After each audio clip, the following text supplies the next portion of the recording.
For me, I don't know if I'm going to see the movie. You know, I know I could get a lot of traction if I do a review on it. I just don't care about this movie.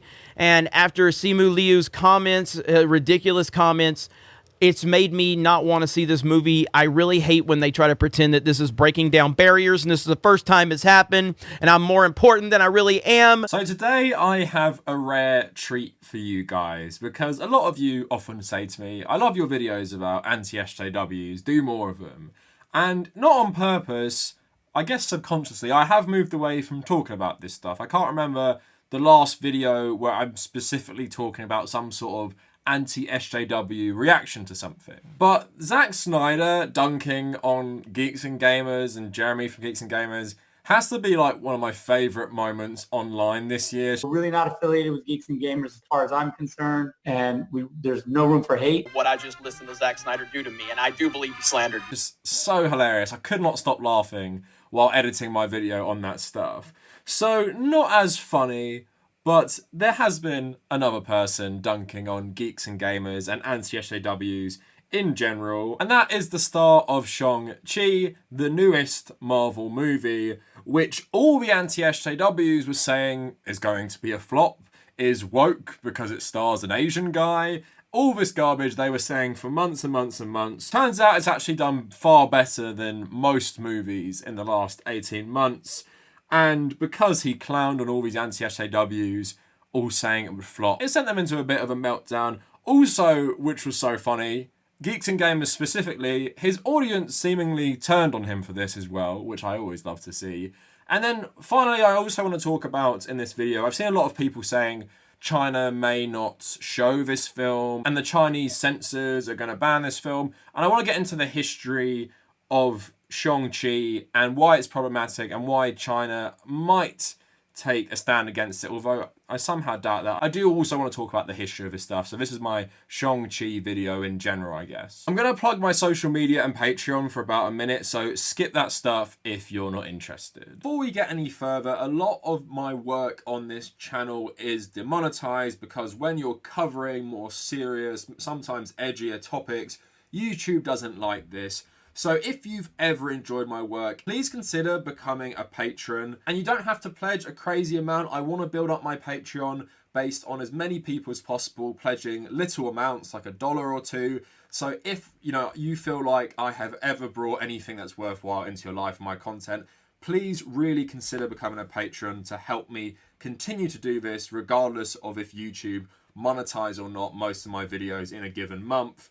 Also, if you want to join our communities, come check out our Discord and my subreddit. Those links in the description. And if you want to follow me personally, please check out the Karanicholas at Twitter, at Instagram, and also my personal Reddit where you can keep up to date with all my content and what I'm doing. So first, Geeks and Gamers put out a video about 5 days ago talking about Shang-Chi's early box office numbers, which were lower than Black Widow. So basically playing into the overall narrative these guys have constructed, this movie is going to flop. So Jeremy talks about this, says he hasn't seen it, he doesn't want to review it, and basically he doesn't care for it as this example of an identity politics film and people lauding it as a great Asian film as well. It didn't do as much as Black Widow, but that's to be expected. Black Widow is a far bigger name, a character that's been featured within the MCU. Scarlett Johansson's a big-time star, so I totally understand why it did more. Now, Black Widow went on to have a really good opening weekend, and then it fell off a cliff because audiences rejected that film. I don't know how that's going to play out with Shang-Chi. I'm hearing mixed things. The Rotten Tomato score is stupid right now. It's at a 99% audience rating, so that's insane.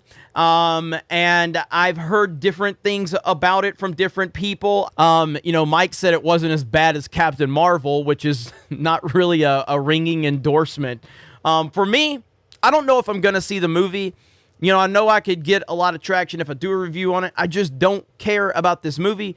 And after Simu Liu's comments, ridiculous comments, It's made me not want to see this movie. I really hate when they try to pretend that this is breaking down barriers and this is the first time it's happened and I'm more important than I really am and you have to worship me because I am the first person within this identity politics range that has done this, even though that's factually not true. And we've seen this over and over again, from Black Widow to Black Panther to Captain Marvel to Ghostbusters 2016. Every time they're breaking barriers down, and it's the first time something has ever happened, even though that's a lie. And I'm just so tired of it. So it turns out Shang-Chi actually did really great at the box office. So Simu Liu posted this on his Instagram story, basically gathering all the screenshots of like the quartering, Geeks and Gamers, the Critical Drinker, and other people basically either saying it's going to be, you know, a massive flop, the worst box office ever. And again, it's funny these guys actually acknowledge this stuff.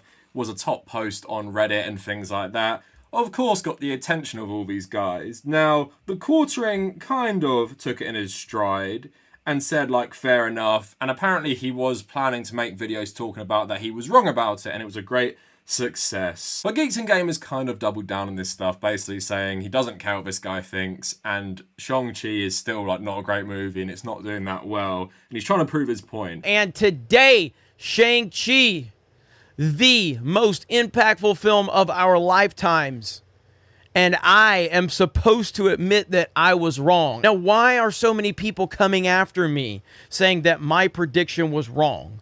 Well, I'm sure a lot of it has to do with the latest NPC update sent out by the lead actor of the film, Simu Liu. Now, in this screenshot, where you see the Critical Drinker, you see the Quartering, you see Geeks and Gamers, you see Nerdrotic, Hill versus Babyface, World Class, Clownfish TV, RK Outpost. This right here was their update, because this told them that Jeremy from Geeks and Gamers made a prediction that was wrong. The fact that this guy is worried about YouTubers is like Christmas Day for people like me. This is like Christmas Day.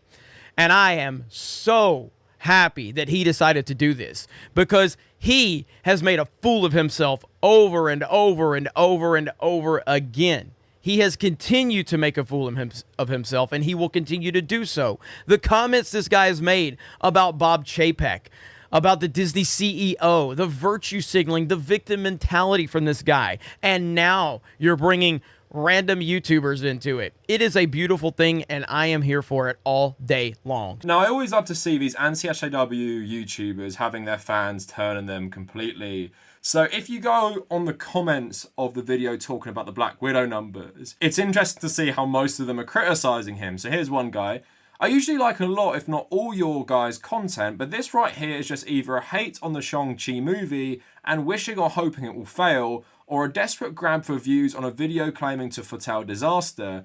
As of today, Shang-Chi has made 75 million in just its opening night, which is not only way more than Black Widow, but amazing for a pandemic. I thought the movie was about an 8 with amazing fight scenes. Make videos about that and help promote it instead of downplaying it. Wow, the comment section is piling on Jeremy today. Jeremy used to be a proud nerd pride like the rest of us. For the past year, Jeremy is hating nerdoms and mocking the fans. Even Midnight Edge occasionally makes a positive video about something he enjoys now and then. Sadly, Jeremy has joined the I Hate Everything club.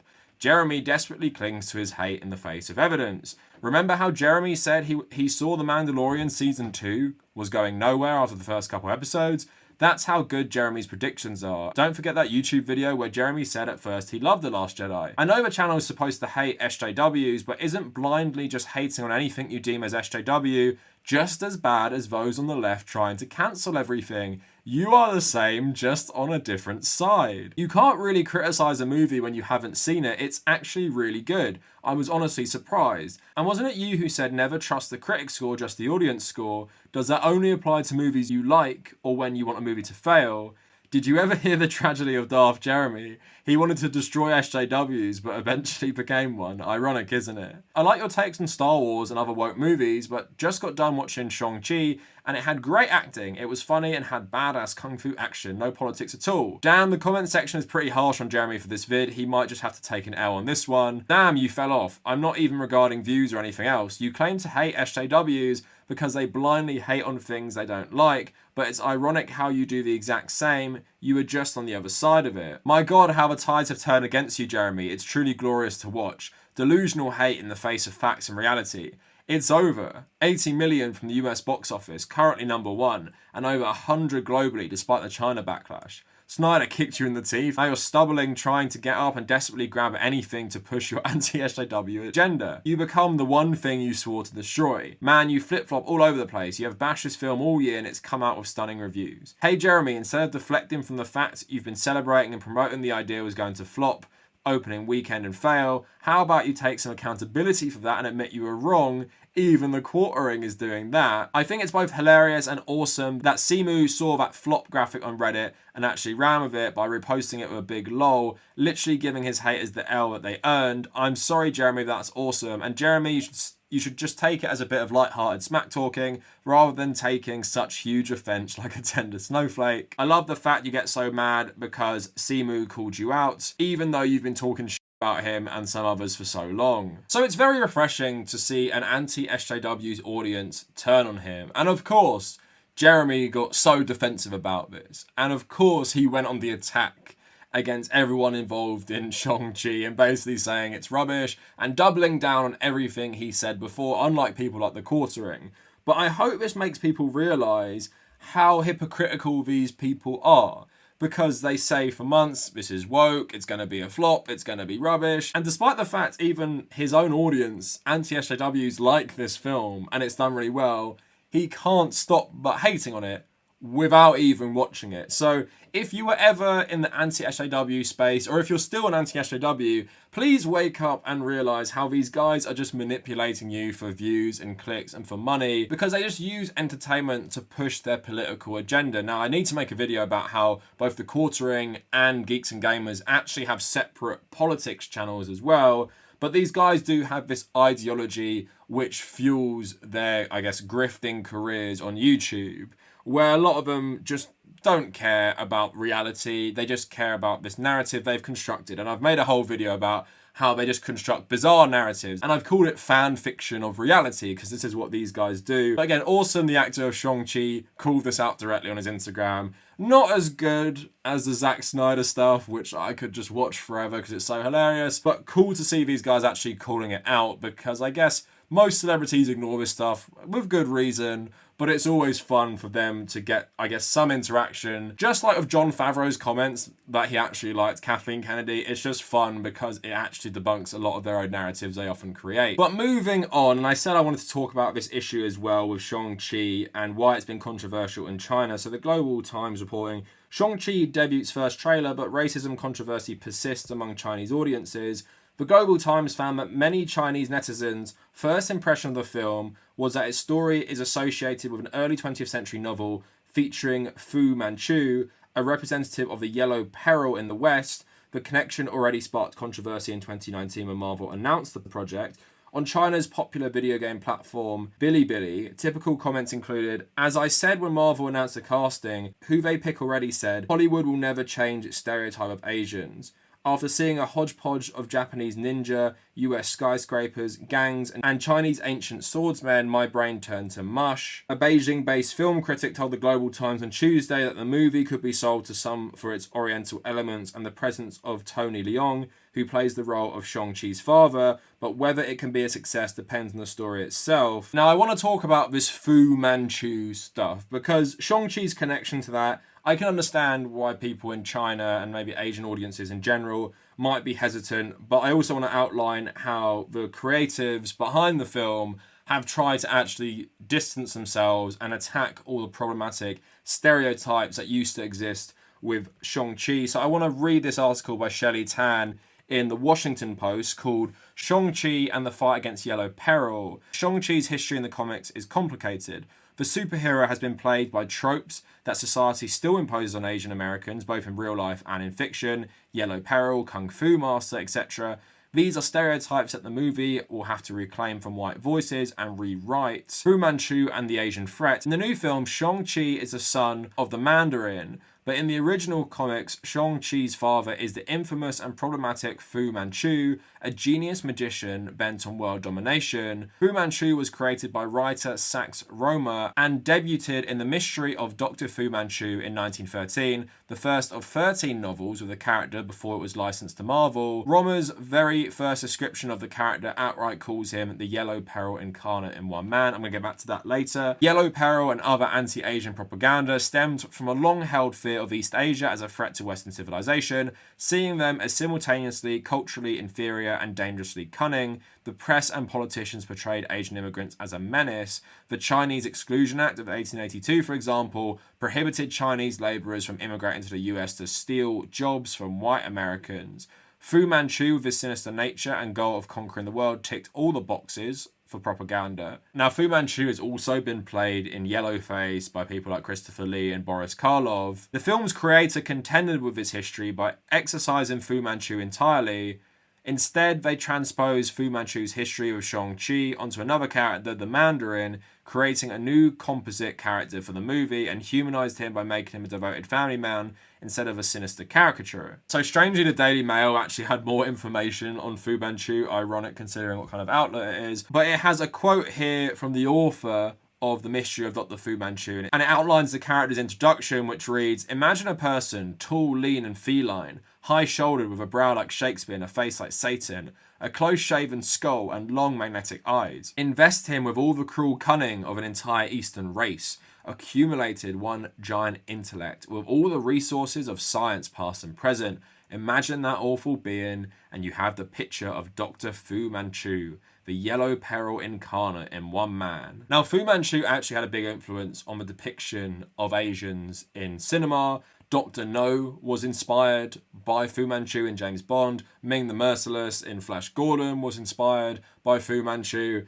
And if you guys have grown up watching, I guess, American movies that deal with Asian cultures, you can kind of see Fu Manchu present in a lot of those films in various different ways just because of the influence he has on Asian villains. America specifically has had a massive problem with the depiction of Asians in media. I made that video a couple months now, maybe 5 or 6 months ago, about the cyberpunk genre specifically and how it was influenced by America's own animosity towards Japanese people in the 1980s, but also played on stereotypes that were brought back by Americans from the Korean War, the Vietnam War, of course, even World War II and the Japanese occupation after that, but even going back further to the 1800s with the British and American experience of Asian cultures, and not only viewing these people as subhuman, but having these various stereotypes about them, how they viewed Asian women. This is something that is still very, very present in Western societies. How Asian women are fetishized by, Western men happens a lot. But it's clear with this new film, at least, there have been a lot of attempts to kind of get rid of the legacy of Fu Manchu